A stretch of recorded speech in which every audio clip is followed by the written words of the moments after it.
Ann Walzak here, Associate Editor for Edible Nashville and Cocktail Columnist, here with today's episode of, I have no idea. We have no name for this segment. Someone should send me one because I'm real bad at naming things.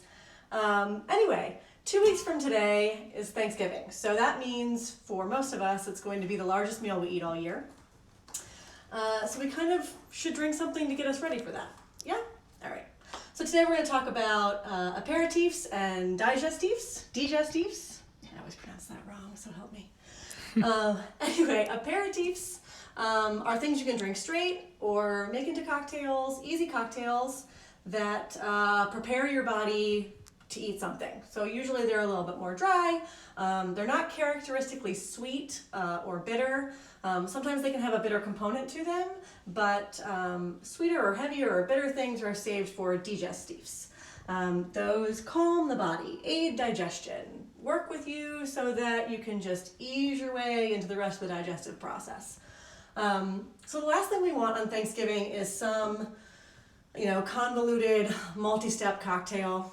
That's going to take us a while because the turkey's in, we've spent all day making this meal, and now it's time just to get ready, prep ourselves for the one we're going to have, and sip on something really simple. So honestly, if you're just going to sip on something, this is my choice for this year. Berto Vermouth. This is actually a white or a dry vermouth, but it's this beautiful kind of caramel color. I think it's really festive for November also. But it goes down so nicely. Just a couple ice cubes in your glass, nice heavy pour of this, and you'll be easing your way into the meal for sure. So we're going to talk about the Sbagliato, which is an Italian drink. It's in the Negroni family. Basically, Sbagliato is an Italian word that means messed up or mistaken, because the lore is that some bartender was making a Negroni for someone and got distracted or something, and then accidentally put in sparkling wine instead of gin. It's an interesting substitution, but a happy accident for everybody involved.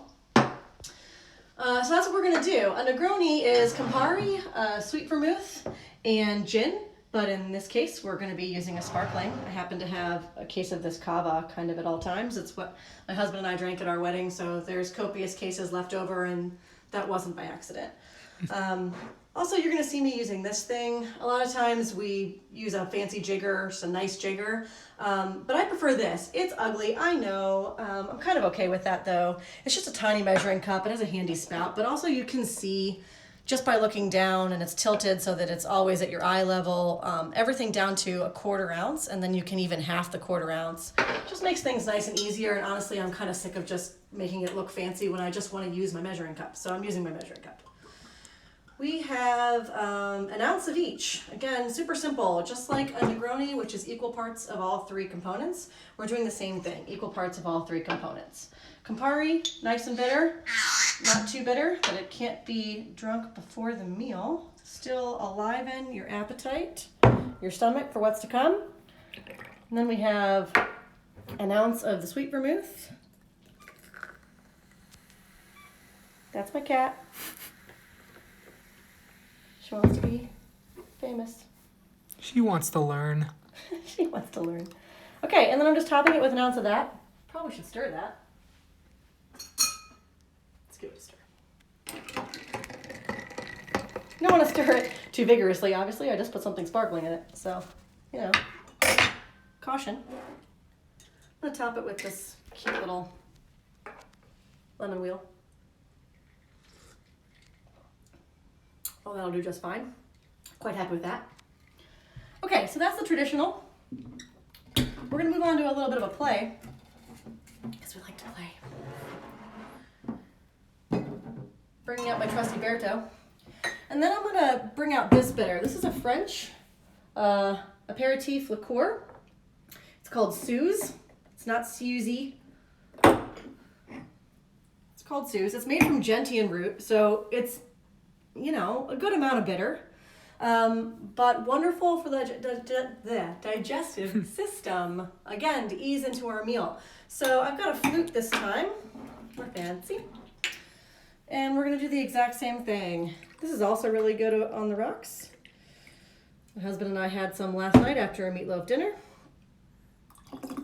Again, this can be a digestif or an aperitif, even though it is an aperitif before. Now we've got our Berto, another ounce. And then, to be honest, this time I'm just going to top this guy. We can all do with more bubbles. Plus the Suze is a little strong. No one's complaining about that. It just happens to me. So, there we are in all of our glory. Quite festive. Looks like Thanksgiving, I think. It's pretty great.